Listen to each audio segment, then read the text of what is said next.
Bonjour, aujourd'hui je vous fais une petite démonstration sur l'utilisation de la photorésistance. On va utiliser notre Arduino Micro pour faire la mesure d'une photorésistance dont on ne connaît pas les spécifications au départ.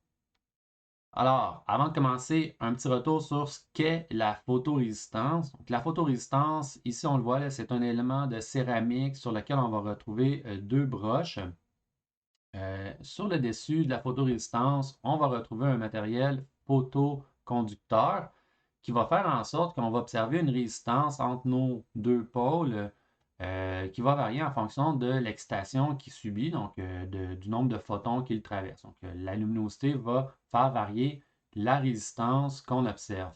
Dépendamment de la manière dont est construite notre photorésistance, on va avoir des variations au niveau, par exemple, des min, des max et aussi de la façon dont il va varier en fonction de la luminosité à laquelle il est exposé. Il y a aussi des temps de réponse qui vont varier un peu dépendamment des procédés de fabrication, mais ça rejoint tout le temps autour des 100 millisecondes là, pour avoir une lecture. Mais lorsqu'il y a très très peu d'excitation, ça peut être encore un petit peu plus long que ça avant de stabiliser. Donc, ce n'est pas quelque chose qui réagit extrêmement vite là, dans certains cas. Puis, le choix de la résistance pour, par exemple, quand on va vouloir faire le montage potentiométrique, quelle résistance qu'on va appliquer en série pour avoir notre signal de sortie. Donc, pour ça, il faudra d'abord caractériser notre photorésistance. Dans beaucoup d'applications, on va avoir la photorésistance et pas les spécifications qui viennent avec. Dans le cas présent, je pense, mais je ne suis pas sûr parce que quand je regarde l'image, je trouve que ma photorésistance ne ressemble pas tout à fait à ce que je vois sur la feuille de spécification. Mais en théorie, cette photorésistance était dans le tiroir qui était identifié comme étant des P7002. Puis si on regarde la P7002, on a une feuille de caractéristiques. On va regarder quand même les résultats auxquels on devrait s'attendre. Puis après ça, je vais vous montrer comment déterminer, indépendamment du fait qu'on a ou pas la feuille de spécification. Donc ici, on part de la feuille de spécification. Bon, ici, on a les caractéristiques physiques qui correspondent, soit dit en passant, à celles que j'ai, à l'exception de l'image qui est ici. C'est ça qui me fait douter, c'est que je trouve que l'image ne ressemble pas. Donc, si on regarde, regardez l'image ici et je vous montre la pièce que j'ai moi physiquement.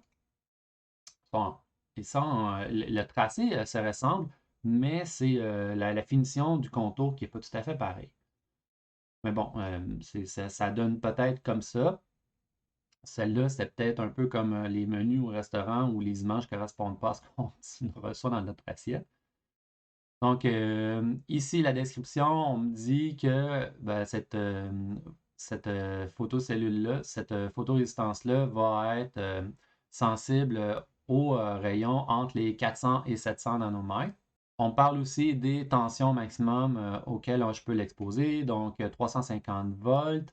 On donne les températures pour garder la pièce, ces choses-là. Bon, nous, on ne va pas souder la pièce, rien aujourd'hui, donc c'est pas nécessairement quelque chose qui nous intéresse. Bon, ici, dans la feuille de spécification, je trouve que c'est un peu confus parce qu'ils nous disent après 10 secondes euh, à, à la noirceur, mais on nous dit que c'est à 10 lux, alors que 10 lux ici, on nous dit que c'est une valeur pour laquelle on a quand même une résistance différente. Donc, ici, on va supposer qu'il voulait dire que c'était dans le noir, puis on avait 0,5 MB. À 10 lux, on aurait quelque chose qui ressemble à entre 4 et 20 kilo-ohms. Et pour la sensibilité, on devrait avoir 0,65 ohms par lux. Bon, là, il faut savoir que c'est une relation logarithmique. Donc, on va le faire quand on va faire nos mesures. Tantôt, on va le voir. C'est une relation logarithmique. Il va falloir utiliser les logs pour caractériser exactement la courbe de notre système. Bon, ici, il nous parle des longueurs d'onde de la lumière qui est exposée. Puis le rise time autour de 55 millisecondes dans les deux cas. Ici, moi, je vous rappelle là, que pour des très très faibles expositions, c'est mieux d'attendre un petit peu plus longtemps. Nous, on va faire nos lectures aux 500 millisecondes. Ça ne sera pas trop un problème. Puis finalement, on nous donne une courbe qui nous donne une petite idée de ce qu'on devrait avoir, par exemple, pour un luxe qui est une très très faible exposition à la lumière, donc presque noire. Là, on devra avoir ici autour de 10, 20, 30, 40 kilo-ohms. Si jamais on augmente ça maintenant vers, ici on a sans luxe. Pour sans luxe, on devrait avoir 1, 2, 3, 4, 5 kilo-ohms à sans luxe. Donc ça, c'est la courbe qu'on espère retrouver si effectivement ma photorésistance est une P7002. Bon, je suis vraiment pas certain que celle l'est. Puis de toute façon, on va voir, souvent les caractéristiques de nos photorésistances varient pas mal. Bon, dans les faits, souvent la photorésistance va être utilisée là, juste pour prendre des décisions un peu approximatives, du type est-ce que j'allume l'éclairage extérieur, ces choses-là. Donc, ça ne sera pas nécessairement des appareils de mesure très précis. Dans notre application à nous aujourd'hui, on va faire un effort pour essayer de rendre ça quand même assez précis. Donc, pour caractériser ma photorésistance, ce que je vais faire, c'est que je vais prendre un appareil de mesure. Bon, ici, j'ai un luxmètre qui est utilisé souvent en photographie, qui va me permettre d'avoir la lecture en luxe de différents éclairages directement à côté du capteur de luminosité du luxmètre. Je vais mettre ma photorésistance et je vais mesurer avec un multimètre la résistance qu'elle donne. Donc, je vous donne en fait les résultats parce que j'ai déjà fait l'expérience et on va regarder ça dans un tableau Excel. Donc, ici, vous avez les différentes résistances que j'ai mesurées en ohms par rapport au lux qui était observé. Bon, c'est très difficile d'obtenir en bas de 1 lux, soit dit en passant, même quand c'est quand même assez sombre, j'avais un peu de luminosité. Puis le 2000 lux, c'est vraiment exposition directe sur le côté de la fenêtre avec la lumière du jour. Sinon, à l'intérieur du bureau, ce qu'on observe, c'est dépendamment de si je ne mets pas d'éclairage directement sur mon système que j'ai ici, c'est autour de 300 lux, mais si je mets un des projecteurs vraiment très proche du montage, ben là, je peux obtenir jusqu'à 700 lux. En mesurant mes différentes résistances que j'ai mesurées avec le multimètre et ma colonne des luxe, j'arrive ici à faire un tracé juste en bas, donc, dans lequel j'ai mis d'un côté les résistances en fonction des luxe qui sont mesurés. Ben, comme on peut voir, c'est une relation logarithmique. D'ailleurs, c'est très difficile de le voir en ce moment parce que la façon dont la courbe elle est faite, là, ben, ça varie vraiment très rapidement. Comment on peut voir que c'est une relation logarithmique de façon graphique? Ben, c'est simple, on calcule le log de chacun des deux. Donc ici, j'ai mis les logs en base 10 de chacune de mes mesures. Donc ici, je les ai transférés dans deux colonnes où j'ai fait le log en base 10 de mes résistances, le log en base 10 de mes lux. Et puis finalement, j'ai retracé dans un deuxième graphique. Et ici, on a vraiment bon, le log des lux par rapport au log des résistances. Puis on peut voir que là, on a peut-être plus un comportement qui ressemble à une droite. Puis nous, ben, c'est de cette courbe-là qu'on va essayer d'extraire une droite pour faire nos approximations parce que, ben, comme on peut voir, c'est pas non plus un comportement parfaitement linéaire dans ce cas-ci. Bon, il y a plein de raisons à ça. D'abord, c'est pas vraiment parfait la façon dont je fais ma mesure d'arriver avec le capteur un petit peu à côté. Dépendamment comment je vais orienter le capteur, je vais avoir plus ou moins de lumière qui vont exciter ma photorésistance. Le capteur lui-même va varier dépendamment si je suis un petit peu sur le côté, est-ce que je suis un petit peu trop par-dessus. Donc, j'ai quand même essayé de faire attention à ce que l'ombre soit la même, mais bon, ça peut varier un peu. Donc, c'est pas des résultats extrêmement surprenants.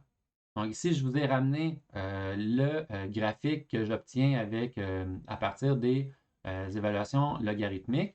Si on essaie de trouver une droite qui pourrait être une représentation approximative, on aurait un modèle y égale mx plus b. Puis là, ça serait intéressant parce qu'on pourrait donner des approximations pour les différentes résistances qu'on va mesurer. Donc, souvent, ce qu'on va rencontrer dans les exemples qui vont être faits par les gens dans l'utilisation de la photorésistance, ils vont plus utiliser des bandes de valeurs de résistance pour faire des décisions. Par exemple, de dire, OK, ben, si j'ai au-dessus de 100K, ben, c'est très très noir, donc on peut mettre l'éclairage au maximum. Si je suis entre 100K et 50K, je mets mon éclairage à 90% et ainsi de suite. Donc, ils vont par bande comme ça pour prendre des décisions. Bon, c'est très efficace au niveau du code, soit dit en passant, c'est une très bonne façon de faire, mais nous, ce qui nous intéresse aujourd'hui, c'est de sortir le nombre de lux qu'on observe par notre photorésistance. Alors, pour y arriver, ça nous prend la courbe. Donc, si on essaie de remplacer notre courbe qu'on aurait ici par y est égal à mx plus b, ben, notre y, c'est log 10 des lux, puis notre x, c'est log 10 de r, ce qui nous donne cette formule-là de façon étendue. Si on simplifie, bon, sachant que les logs en base 10, c'est la fonction inverse un peu là, du 10 exposant cette valeur-là, on peut tout modifier ça, puis éventuellement être capable d'isoler les lux qui vont nous donner que les lux vont être égales à la résistance qu'on mesure exposant notre pente de notre droite qu'on a ici, multiplié par 10 exposant notre passage à 0 sur la courbe, sur la droite qui est ici. Bon, là, c'est de trouver le B puis le M qui nous intéresse. Pour ça, on retourne dans le tableau Excel. Bon, il faut savoir que d'abord, il nous donnait cette information-là dans la feuille de spécification, mais comme je disais, on n'est pas certain. Donc, on ne peut pas partir du gamma qui nous en donné, le gamma étant la pente, là, la relation entre les logs de la résistance et les logs du lux. Dans le cas de la datasheet, nous, on fait un peu l'inverse. En ce moment, on a décidé de partir avec en Y avec les logs des lux. Donc, c'est pas grave, la pente va juste être inversée, c'est pas plus grave que ça. Bon, pour déterminer ma pente puis mon passage par zéro, je suis allé par deux méthodes. Premièrement, j'ai fait la moyenne de mes pentes, ce qui m'a donné autour de moins 1,2. Pour le passage à zéro, je suis allé un peu approximativement aussi. Donc, j'avais essayé le 6 au départ, mais en l'augmentant à 6,5, j'avais vraiment des meilleurs résultats. Je restais plus collé au fond, j'étais beaucoup plus proche des lux que j'avais mesurés. Donc, si on regarde, naturellement, il y a une certaine erreur parce que c'est une droite qui, comme on voyait là, juste dans l'illustration, dans le PowerPoint, ne va pas être exactement à la bonne place. Mais si on voit là, pour, par exemple, les très basses luminosités, je vais quand même être capable de détecter que je suis très bas. Puis dans le milieu, c'est la partie qui m'intéressait peut-être le plus. Je suis quand même assez proche des lux que j'avais mesurés avec l'appareil de référence. Puis là, c'est intéressant parce que si j'arrive à avoir une mesure quand même assez précise, ben, on parle quand même d'un équipement assez dispendieux que nous, on va remplacer par un photorésistor à 1 $. Bon, pour la démonstration, je l'explique rapidement. On utilise le UART que j'ai mis à 1 mégabit par seconde. Je fais l'initialisation du ADC. Donc ici, l'ADC est utilisé en boucle bloquante, donc vraiment la plus simple possible. Je fais ma lecture sur ADC 9, qui est, on va voir sur le montage par après, la broche la plus facile à situer dans mon montage. Euh, Ensuite, qu'est-ce que je fais? Je vais lire la valeur en 10 bits de mon ADC. Je calcule ma résistance. Ma résistance, ben, c'est la variation de tension aux bornes de mon capteur. Mon capteur est sur le côté haut, un peu comme dans le montage qui était fait sur le schéma. Je divise ça par le courant, donc ça va être la résistance divisée par la valeur lue. Ici, ben, j'utilise les valeurs lues de l'ADC directement. Je ne les ramène pas en volts pour les ramener, ça serait complètement inutile de faire ça. Ensuite, j'extrais le lux en utilisant la fonction power de la résistance élevée à moins 1,2 qu'on avait vu un peu comment j'ai trouvé. Et finalement, la constante, le 10 exposant B, qui est ici, que j'ai précalculé. J'utilise des floats pour arriver à mes fins. Donc ici, j'utilise des floats. Sinon, les valeurs deviennent trop grandes, puis il y a des simplifications qui sont faites au niveau des variables. Donc, moi, j'ai préféré y aller avec des floats. Donc, il faut savoir que c'est très lourd pour les calculs, mais c'était juste une démonstration. Je fais un sprintf pour envoyer toutes les informations. Donc, j'envoie autant l'ADC que la résistance que j'ai mesurée que en ohms et finalement le lux que j'obtiens. J'envoie ça sur la console, j'attends 500 millisecondes et je recommence. Pour ce qui est de la configuration précise de l'ADC, donc des fonctions là, qui en ce moment on n'a pas vu en regardant le code, ben, vous pouvez vous référer à une autre vidéo que j'ai déjà faite qui présente en détail comment faire la configuration. Je vais mettre le lien plus bas dans la description pour ceux qui ne l'auraient pas déjà vu. Bon, petite note, pour être capable de faire afficher des floats, je sais que vous avez déjà eu des problèmes avec ça, donc pour y arriver, vous devez aller dans votre projet, Toolchain, vous allez dans votre linker. Dans Général, vous allez activer Use VPrint Library. Donc, c'est ce qui va vous permettre de faire afficher des floats parce que SprintF, sinon, il ne reconnaîtra pas les floats. Puis, dernière chose, ici dans Miscellaneous, vous allez ajouter la commande lprintf underscore flt. Avec ça, vous allez être capable de faire les sprintf sur des floats. Donc, on envoie ça, je fais apparaître la console. Donc, ici, on a les deux équipements qui sont en simultané où on peut voir d'un côté la valeur qui est lue, puis ici, on peut voir la valeur en luxe de l'appareil de mesure. Et bon, pour le faire varier, ce que je peux faire, c'est je peux faire de l'ombre par-dessus.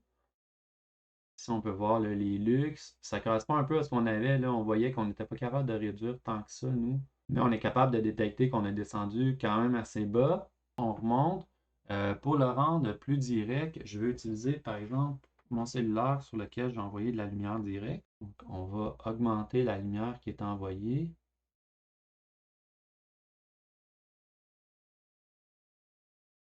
Là, on peut voir, là, j'étais à 380, 390, puis sur l'appareil de mesure, j'étais à 340.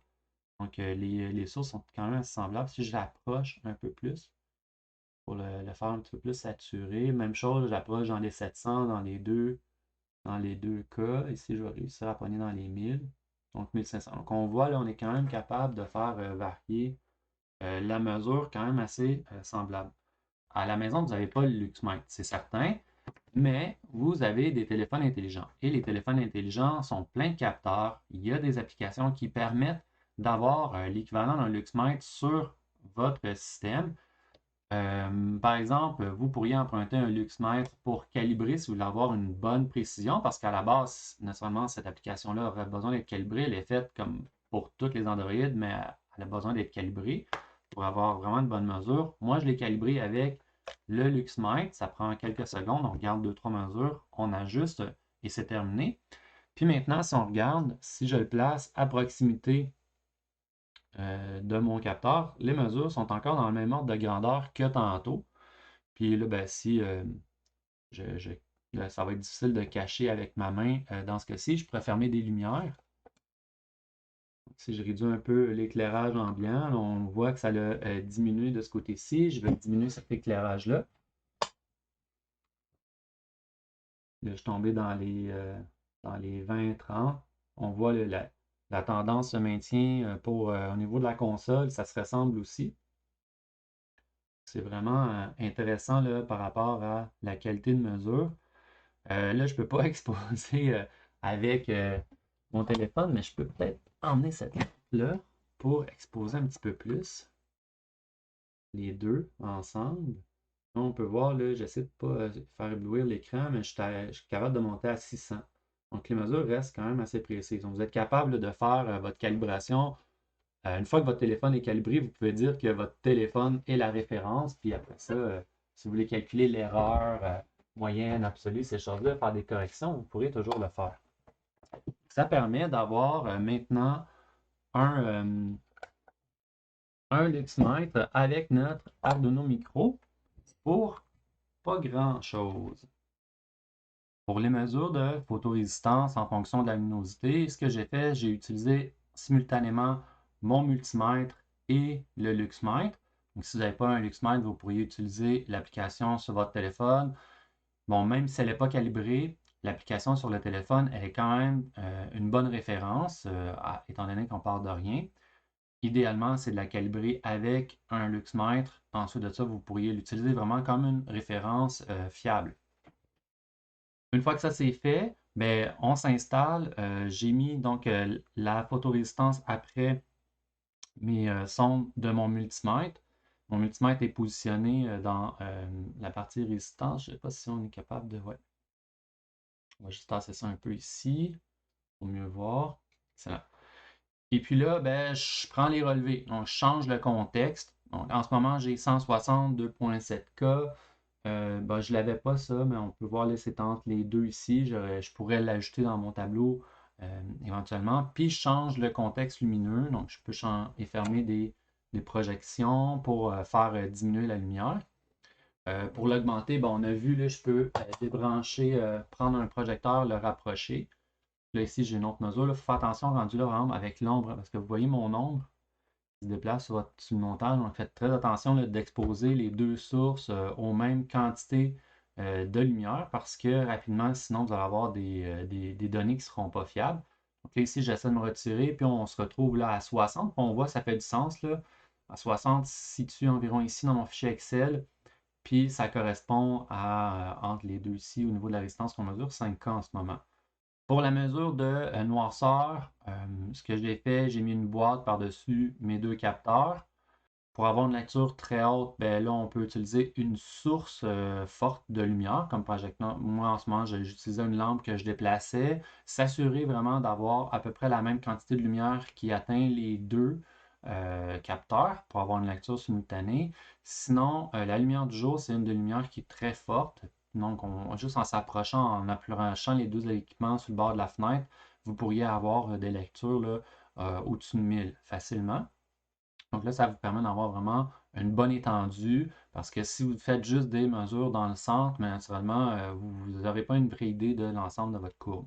Une fois que c'est fait, bon, on les rapporte toutes ces mesures-là dans notre tableau Excel et on fait le même cheminement que j'ai fait, trouver les moyennes, essayer de reproduire une courbe, puis ensuite on essaie de valider avec les deux éléments qu'on a isolés, le M puis le B. Donc la pente puis le passage à zéro, on essaie de voir si quand on reconstitue, on est satisfait. Comme on avait dit, ben, ça dépend de la période, la zone dans laquelle on va avoir le plus de mesures parce qu'on va perdre la précision à un endroit ou à un autre. Donc, il faut choisir où on veut être le plus précis. Pour le choix de la résistance qu'on met en série avec le capteur, bon, moi j'ai pris une 10K, mais il faut savoir que j'ai pris la 10K en sachant que ça fonctionnerait, mais aussi en sachant que ce n'était pas nécessairement le meilleur choix. Le meilleur choix de la résistance en série, c'est de prendre la résistance pour laquelle votre capteur est dans la zone de repos ou autour de la zone que vous voulez avoir une plus grande précision. Par exemple, on sait qu'à l'éclairage ambiant, on variait autour de 200 lux, 300 lux. Donc, probablement, si on regarde le tableau Excel, ça veut dire que je variais entre 3 et 2K, entre 2 et 3K. Donc, idéalement, il aurait fallu choisir une résistance dans cette zone-là, plus que vers 10K, pour avoir le maximum de précision autour de cette zone-là. Bon, 2.7K aurait été un bon choix ici. Naturellement, ça dépend comme on disait, de votre capteur, de la zone qui vous intéresse. Mais l'idée, c'est vraiment de prendre la même valeur que votre capteur dans la zone qui est la zone la plus importante là, à mesurer ou la zone de repos habituellement, celle qui nous intéresse. Pour ce qui est de la configuration de l'ADC qui a été choisie, donc, premièrement, j'ai choisi AVCC. Oui, j'aurais eu plus de précision en utilisant la référence interne, en tout cas moins de variations par rapport à l'alimentation, mais étant donné que le circuit, ben, il est alimenté par AVCC aussi, parce que VCC et AVCC ici sont les mêmes, ben, ça fait en sorte que mon étendue totale, j'avais besoin de prendre AVCC comme référence. Bon, il y a des moyens d'améliorer la lecture. On aurait pu faire des moyennes de lecture pour compenser, par exemple, des problèmes de bruit. Ici, je fais une seule mesure à toutes les 500 millisecondes. Je pourrais, par exemple, en faire une dizaine puis faire la moyenne plutôt que de faire seulement qu'une mesure à toutes les 500 millisecondes. Et justement, je suis quand même assez sensible au bruit. Donc, c'est une des méthodes pour laquelle on pourrait gagner de la précision si on voulait avoir plus de stabilité, plus de précision dans nos mesures. Le 10 bits, ben, c'est l'avantage aussi d'avoir 10 bits par rapport à 8 bits, d'avoir plus de précision. Et éventuellement, on pourrait filtrer, encore une fois, comme je disais, pour enlever les petites variations. On garde quand même plus de sensibilité, puis on peut détecter des plus petites variations. Surtout dans la zone là, qui nous intéresse dans le milieu, les variations sont faibles, puis c'est là qu'on voulait aller chercher le plus d'informations possible. Donc, toujours essayer de penser à ça quand on fait la conception ou l'intégration d'un capteur, ben, l'étendue de notre mesure, la précision de notre mesure et aussi comment on va gérer les erreurs de mesure. Dans l'exemple on a vu en bout de ligne, on arrive quand même à des résultats intéressants pour la mesure des luxe. C'est donc ce qui conclut notre vidéo de démonstration. J'espère que ça vous est utile. À bientôt dans une prochaine vidéo.